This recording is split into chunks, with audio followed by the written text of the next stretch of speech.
साथियों सबको नमस्ते। कैसे हैं आप लोग? मैं राम केवल सर। आज आप लोगों को कक्षा 12वीं का भौतिक विज्ञान का पहली यूनिट का एक बहुत महत्वपूर्ण टॉपिक पढ़ाने वाला हूं। हमने पढ़ लिया था वैद्युत द्विध्रुव। तो वैद्युत द्विध्रुव एक ऐसा निकाय होता है जिसमें दो समान परिमाण होते हैं, अल्प दूरी पर रखे होते हैं, आवेश होता है, दोनों का परिमाण समान होता है, किंतु जो चिन्ह होता है वो विपरीत होता है, प्लस होता है और दूसरा माइनस होता है। आज हम लोग ये पढ़ेंगे कि एक समान बाह्य वैद्युत क्षेत्र है और उसमें एक वैद्युत द्विध्रुव को रख दिया जाए तो क्या होगा, उस पर एक बल कार्य करेगा। वो बल कैसे कार्य करेगा, वो बल क्या होगा, ये सारी चीज हम लोग देखेंगे। मान लो एक समान बाह्य वैद्युत क्षेत्र है, ये एक समान बाह्य वैद्युत क्षेत्र,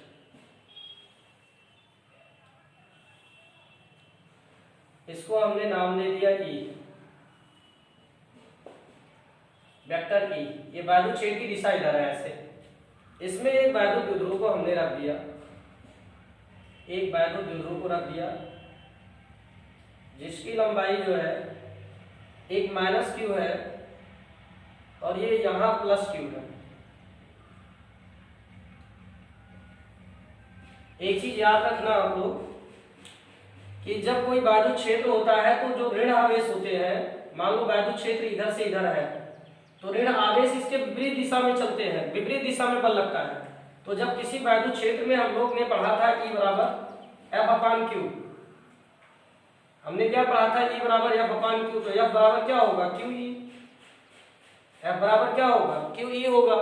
तो इस पर एक बल लगेगा क्योंकि जो धनावेश होंगे वो वैद्युत क्षेत्र की दिशा में उस पर बल लगेगा और जो ऋण आवेश होगा उसे वैद्युत क्षेत्र के, वैद्युत क्षेत्र इधर है तो धनावेश पर इधर बल लगेगा, इधर बल लगेगा और बल लगेगा प्लस क्यू ई। और इस पर जो बल लगेगा इधर लगेगा, जो ऋण आवेश है वो वैद्युत क्षेत्र के विपरीत दिशा में उस पर बल लगता है क्योंकि वो विपरीत दिशा में जाता है। जो ऋण आवेश होता है वैद्युत क्षेत्र की इधर जाता है, विपरीत दिशा में जाता है, और जो धनावेश होता है वो वैद्युत क्षेत्र की दिशा में जाता है। तो धनावेश पर इधर बल लगेगा और ये इधर बल लगेगा। अगर इसको बीचों बीच यहाँ एक्सिस मान लिया जाए, माना जाए इनके बीच की जो दूरियां है वो दूरी मान लो 2a है, 2a, तो इनके पीछे एक बल लगेगा, बल आघूर्ण, क्योंकि ये इधर जाएगा ये इधर जाएगा, ऐसे कर पकड़ के ऐसे ऐसे, तो किसी एक्सिस के चारों तरफ घूमेगा। तो कभी भी किसी भी पिंड पर विपरीत दिशा में दो बल कार्य करें, एक बल इधर कार्य कर रहा है इधर और उसके विपरीत दिशा में एक बल इधर। ठीक, तो एक अक्ष के परिता कोई चीज ऐसे जैसे पेन है, इस पर बल लगे इधर, इस नोक पर इधर और इस पर इधर, तो ये पेन क्या करेगा भाई, इस पर इधर बल लगेगा, इस पर इधर, तो ये घूर्णन करेगा। और जब घूर्णन करता है कोई पिंड तो उस पर जो बल लगता है उसे हम बलाघूर्ण बोलते हैं। ठीक, किसी अक्ष के परितः दोनों बल विपरीत दिशाओं में लगते हैं, समान बल, और संपूर्ण बलों का योग जो होता है वो शून्य होता है। तो यहाँ क्या करेगा, एक बलाघूर्ण उत्पन्न करेगा। वैद्युत द्विध्रुव को जब रख देंगे तो इस पर एक बलाघूर्ण लगेगा, क्यों, ये वैद्युत क्षेत्र की दिशा में लगेगा। जब बाह्य वैद्युत क्षेत्र में, बाह्य वैद्युत क्षेत्र में किसी वैद्युत द्विध्रुव को रखा जाता है, वैद्युत द्विध्रुव को रखा जाता है, मेरे प्यारे साथियों, जब बाह्य वैद्युत क्षेत्र में किसी वैद्युत द्विध्रुव को रखा जाता है तो उस पर दो बल को रखा जाता है, तो उस द्विध्रुव पर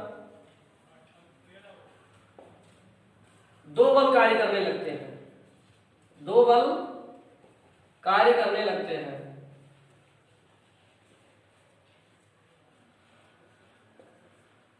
एक बल तो वैद्युत क्षेत्र की दिशा में, एक वैद्युत क्षेत्र की विपरीत दिशा में कार्य करने लगते हैं, किंतु दोनों का परिमाण समान होता है।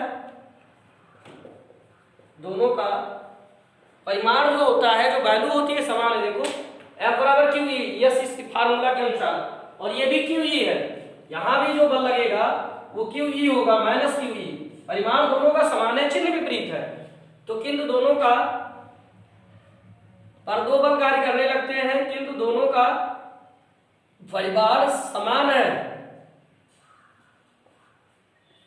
दोनों बलों का परिमाण समान है, दोनों बलों का परिमाण समान है,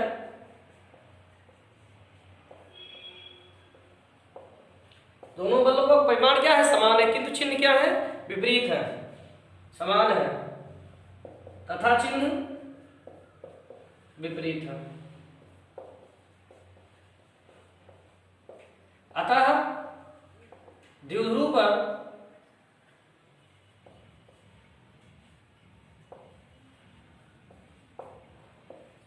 एक बल आघूर्ण कार्य करने लगेगा, बल आघूर्ण कार्य करने लगेगा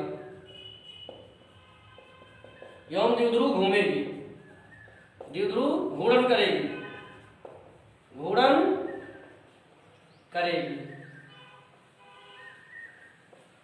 इस बल को वैद्युत द्विध्रुव पर लगने वाला बलाघूर्ण कहते हैं। इस बल को क्या कहते हैं, एक बल लगेगा, इस बल को बलाघूर्ण कहते हैं तथा इस बल को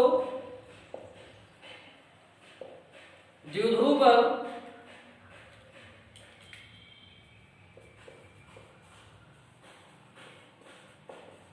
लगने वाला, इस बल को द्विध्रुव पर लगने वाला बल आघूर्ण कहते हैं, बल आघूर्ण कहते हैं।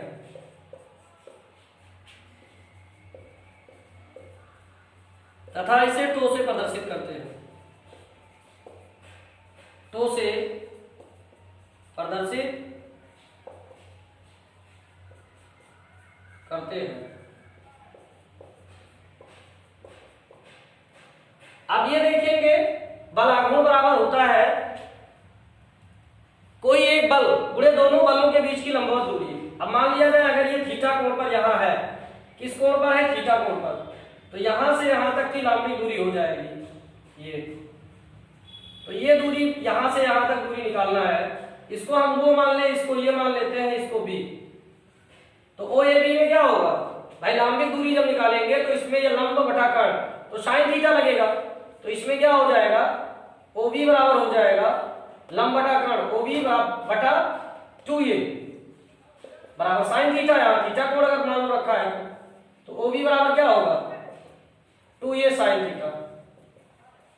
ठीक, अब बल आघूर्ण को किससे प्रदर्शित करते हैं, टो से, इसको टो बोलते हैं। टो बराबर एक बल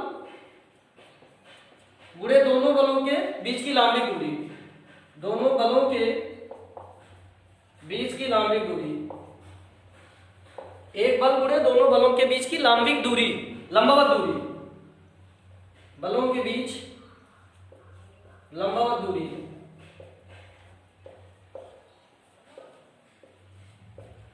तो एक बल F हो जाएगा गुणे दोनों बलों के बीच की लांबिक दूरी OB है ना, मतलब 2a साइन थीटा। और हम लोग क्या देख रहे हैं, जो बल लग रहा है वो QE, तो ये हो जाएगा टो बराबर,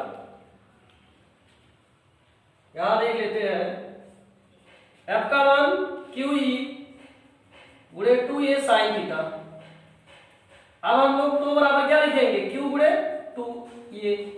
कोई एक आवेश तथा वैद्युत द्विध्रुव दोनों आवेशों के बीच की दूरी को क्या कहते हैं, वैद्युत द्विध्रुव P कहते हैं, गुणे यहां क्या बचेगा E साइन थीटा, क्या बचेगा E साइन थीटा बचेगा।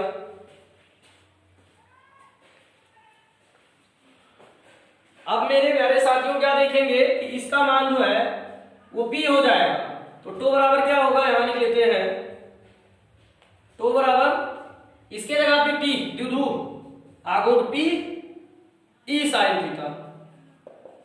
जब हम किसी वैद्युत द्विध्रुव को किसी वैद्युत क्षेत्र में, एक समान वैद्युत क्षेत्र में रख देंगे तो उस पर एक बल आघूर्ण कार्य करेगा। कैसे, क्योंकि एक धनावेश मिलकर बनता है वैद्युत द्विध्रुव एक ऋण आवेश से, तो ऋण आवेश पर जो बल लगेगा वैद्युत क्षेत्र में, क्योंकि हम लोग पढ़ चुके हैं E बराबर F बाई Q, तो यह बराबर क्या होगा, किसी वैद्युत क्षेत्र में अगर किसी आवेश को रखेंगे तो बल उस पर लगेगा, F बराबर QE लगेगा। क्या लगेगा, QE लगेगा। तो अतः हम कह सकते हैं कि जो धनावेश होगा वो वैद्युत क्षेत्र की दिशा में बल लगेगा, क्योंकि जब किसी कहीं भी वैद्युत क्षेत्र में आवेशों को रखा जाता है तो ऋणावेश किधर चलता है, ऋणावेश ऋण उसके विपरीत चलता है, किसके, वैद्युत क्षेत्र के। तो वैद्युत क्षेत्र के विपरीत ये इस पर बल लगेगा इधर, और इस पर बल लगेगा धनावेश उसकी दिशा में। मतलब यूं कह सकते हैं कि किसी जब आवेश को किसी वैद्युत क्षेत्र में रखेंगे तो ऋणावेश है तो वैद्युत क्षेत्र की विपरीत दिशा में बल लगेगा, और धनावेश है तो वैद्युत क्षेत्र की दिशा में बल लगेगा। वो संरेखित करने का प्रयास करेगा। यहाँ चेक कर सकते हैं, अगर थीटा बराबर 0 हो जाए, थीटा बराबर 0 मतलब इसके और इसके बीच में 0, ऐसे ये मान लो आपकी वैद्युत क्षेत्र है, ये हमारी वैद्युत क्षेत्र है, और इसी के दिशा में भी हमारी वैद्युत क्षेत्र है, और उसी में ये वैद्युत द्विध्रुव भी हो जाए, दोनों के बीच का कोण 0 हो जाए, तो इस पर कोई बल नहीं लगेगा। क्यों? क्योंकि ये देखिए थीटा बराबर ये साइन 0, तो साइन 0 का मान क्या होता है, साइन 0 मान 0 होता है, तो ये 0 हो जाएगा पूरा 0 अगर ये दोनों ऐसे हो गए। लेकिन अगर ये लंबवत हो गए तो अधिक लगेगा, सबसे ज्यादा लंबवत ऐसे। इसका स्क्रीनशॉट ले लीजिए, फिर इसके आगे हम लिखते हैं। यूं देखो, पहली कंडीशन जो है थीटा बराबर 0 मतलब हमारी वैद्युत जो वैद्युत क्षेत्र E है और जो वैद्युत द्विध्रुव है, ये जो वैद्युत द्विध्रुव हमारी है ये ऐसे हो बिल्कुल, मतलब समांतर हो एक दूसरे के वैद्युत क्षेत्र के, प्लस क्यू और माइनस क्यू, तो इस पर कोई फोर्स नहीं लगेगा। क्यों नहीं लगेगा? क्योंकि उसी दिशा में है वो। तो इसमें थीटा बराबर 0 होगी तो टो बराबर क्या हो जाएगा, पी ई साइन 0। अब साइन 0 का मान क्या होता है, जो साइन 0 का मान होता है मेरे साथियों वो 0 होता है। तो जब 0 रख देंगे तो टो बराबर क्या हो जाएगा भाई, पी ई गुणे 0, सब 0, टो बराबर 0 हो गया। अब लेकिन अगर दूसरी कंडीशन थीटा बराबर 90 अंश है तब मैक्सिमम होगा, तब तो मैक्सिमम क्योंकि 90 का मान 1 होता है, तब ये पीई हो जाएगा। तब ये क्या हो जाएगा मेरे साथियों, पीई होगा, मैक्सिमम लगेगा। और 0 कब लगेगा, जब उसी के समांतर होगा। मेरे साथियों मेरा वीडियो कैसा लगा जरूर बताना, चैनल को मेरे सब्सक्राइब कर लेना, लाइक करना, कमेंट भी करना, और अन्य ग्रुप में भी शेयर कर देना, ताकि मेरे द्वारा बनाए गए लेटेस्ट वीडियो की नोटिफिकेशन आप तक शीघ्र पहुंच सके।